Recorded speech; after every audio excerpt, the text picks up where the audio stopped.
କର୍କଟ ସଂକ୍ରାନ୍ତି ଓ ମକର ରାଶିର ମାସିକ ରାଶିଫଳ। ଜୟ ଜଗନ୍ନାଥ।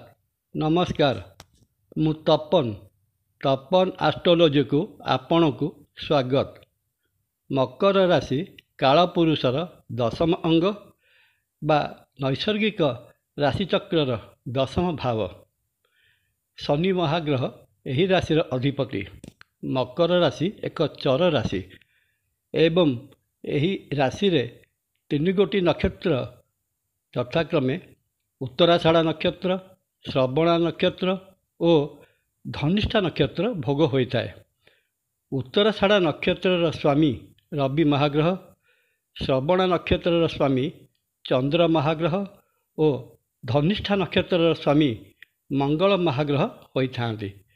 ମକର ରାଶି ଶନି ମହାଗ୍ରହଙ୍କ ରାଶି ହୋଇଥିବାରୁ ମକର ରାଶି ଉପରେ ଶନି ମହାଗ୍ରହଙ୍କର ପ୍ରଭାବ ରହିବା ସହିତ ତିନି ଗୋଟି ନକ୍ଷତ୍ରର ସ୍ୱାମୀ ବା ଅଧିପତି ଯଥା ରବି, ଚନ୍ଦ୍ର ଓ ମଙ୍ଗଳ ମହାଗ୍ରହଙ୍କର ମଧ୍ୟ ପ୍ରଭାବ ରହିଥାଏ। ମକର ରାଶି ଜାତ ବ୍ୟକ୍ତି ସାଧାରଣତଃ ଆତ୍ମକୈନ୍ଦ୍ରିକ ହୋଇଥାନ୍ତି। ସ୍ୱଭାବରେ ଗମ୍ଭୀର, ମହତ୍ୱାକାଂକ୍ଷୀ ଓ ନିଜ କାମ ପ୍ରତି ସମର୍ପିତ ରହିଥାନ୍ତି। ମକର ରାଶି ଜାତକ ପିଲାବେଳେ ଦେଖିଲେ ମନେ ହୁଏନ୍ତି ନାହିଁ ସେମାନେ କେବେ ବଡ଼ ହେବେ, କିନ୍ତୁ କିଶୋର ଅବସ୍ଥା ପ୍ରାପ୍ତ କଲା ପରେ ହଠାତ୍ ତାଙ୍କର ବୟସ ବା ଚେହେରା ବଢ଼ିଗଲା ପରି ଲାଗେ। କଣ୍ଠସ୍ୱରରେ ପରିବର୍ତ୍ତନ ଆସିବା ସଙ୍ଗେ ସଙ୍ଗେ ଚେହେରା ମଧ୍ୟ ଭିନ୍ନ ଧରଣର ହୋଇଯାଏ।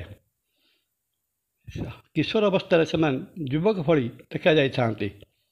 ଜ୍ୟୋତିଷ ଶାସ୍ତ୍ରରେ ଏ ଯୁଗର ପରାଶର କୁହାଯାଉଥିବା କୃଷ୍ଣମୂର୍ତ୍ତି କହନ୍ତି, ମକର ରାଶି ବଳିଦାନର ରାଶି। ପୂର୍ବ ଜନ୍ମରେ କେହି ବଳିଦାନ ଦେଇଥିଲେ ଏ ଜନ୍ମରେ ମକର ରାଶିରେ ଜନ୍ମ ହୋଇଥାନ୍ତି।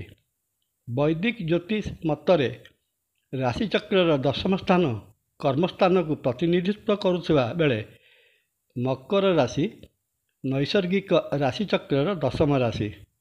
ଏଣୁ ମକର ରାଶି ଜାତ ବ୍ୟକ୍ତି କର୍ମଠ ହୋଇଥାନ୍ତି, କିନ୍ତୁ ଶନିଙ୍କର ରାଶି ହୋଇଥିବାରୁ ଅଳସୁଆ ମଧ୍ୟ ହୋଇଥାନ୍ତି। କର୍ମଠ ଓ ଅଳସୁଆ ଏହି ଦୁଇ ପ୍ରକାର ବିରୋଧାଭାସ ଗୁଣ ମକର ରାଶି ଜାତକଙ୍କ ପାଖରେ ଦେଖାଯାଇଥାଏ।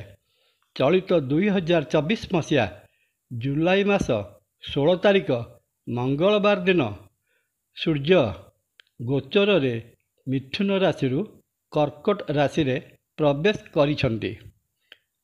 ସୂର୍ଯ୍ୟ ବା ରବି ମହାଗ୍ରହ କର୍କଟ ରାଶିରେ ପ୍ରାୟ ଏକ ମାସ ପର୍ଯ୍ୟନ୍ତ ଅବସ୍ଥାନ କରିବେ।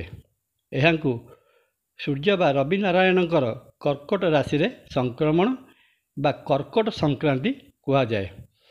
ସୂର୍ଯ୍ୟଙ୍କର ଏହି କର୍କଟ ସଂକ୍ରାନ୍ତି ମକର ରାଶି ଉପରେ କ'ଣ ପ୍ରଭାବ ପକାଇବ ଏବଂ ମକର ରାଶି କ'ଣ ଫଳ ପ୍ରଦାନ କରିବ ତାହା ଏବେ ଉପସ୍ଥାପନା କରିବା। ମକର ରାଶିର ସପ୍ତମ ଭାବ କର୍କଟ ରାଶିରେ ରବିଙ୍କର ଏକ ମାସର ଗୋଚର ମକର ରାଶି ଜାତ ବ୍ୟକ୍ତିଙ୍କୁ ବାଣିଜ୍ୟ ପ୍ରିୟ କରାଇବ। ବିଭିନ୍ନ ପ୍ରକାର ନୂଆ ନୂଆ ବେପାର ବାଣିଜ୍ୟ କଥା ମନକୁ ଆସିବ ସତ, ହେଲେ ଚାଲିଥିବା କୌଳିକ ବାଣିଜ୍ୟ ବେପାର ଠିକ୍ ଭାବରେ ଚାଲିବ ନାହିଁ। କ୍ଷତିର ସମ୍ମୁଖୀନ ହୋଇପାରନ୍ତି। ଭାଗୁଆଳି ବେପାରରେ ମିତ୍ରମାନଙ୍କ ସହିତ ଝଗଡ଼ା ହୋଇପାରେ। ନୂତନ ବାଣିଜ୍ୟିକ ଅଭିବୃଦ୍ଧି ନିମନ୍ତେ ପଶ୍ଚିମ ଦେଶ ବା ପଶ୍ଚିମ ଦିଗକୁ ଯାତ୍ରା କରିପାରନ୍ତି। ପାରିବାରିକ ବିଶୃଙ୍ଖଳା ଦେଖାଦେଇପାରେ। ସମୟରେ ଆପଣଙ୍କର କଥା ଗ୍ରହଣୀୟ ହେବ ନାହିଁ କିମ୍ବା କହିବାକୁ ଚାହୁଁଥିବା କଥା ଠିକ୍ ସମୟରେ କହିପାରିବେ ନାହିଁ। ବକେୟା ପଡ଼ିଥିବା ପାଉଣା ଅସୁଲ କରିବାରେ ସମର୍ଥ ହେବେ। ଧନ ଭାବ ନେଇ ଶତ୍ରୁତା ଥିଲେ ଆପଣ ଶତ୍ରୁ ଉପରେ ନିଶ୍ଚୟ ବିଜୟ ପ୍ରାପ୍ତ କରିବେ। ବିଦ୍ୟାଧ୍ୟୟନ କଷ୍ଟପ୍ରଦ ହେବ। ସ୍ତ୍ରୀ ବା ସ୍ୱାମୀଙ୍କ ସ୍ୱାସ୍ଥ୍ୟର ଯତ୍ନ ନିଅନ୍ତୁ। ଅଷ୍ଟମାଧିପ ରବି ସପ୍ତମ ସ୍ଥାନରେ ଥିବାରୁ ସ୍ୱାମୀ ସ୍ତ୍ରୀ ସମ୍ପର୍କରେ ଅବନତି ଆସିବ। ମନମୁଟାବ ରହିବ। କଳିକଜିଆ ହୋଇପାରେ। ହୁଏତ ଚରମ ପରିସ୍ଥିତିର ସାମନା କରିବାକୁ ପଡ଼ିପାରେ।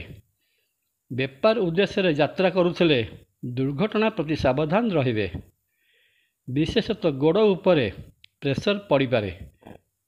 ମକର ରାଶି ଜାତ ବ୍ୟକ୍ତି କର୍କଟ ସଂକ୍ରାନ୍ତିର ଅଶୁଭତ୍ୱକୁ ଏଡ଼ାଇ ଶୁଭ ଫଳ ପାଇବା ନିମନ୍ତେ ପ୍ରତ୍ୟହ ଶିବ ଦର୍ଶନ କରନ୍ତୁ।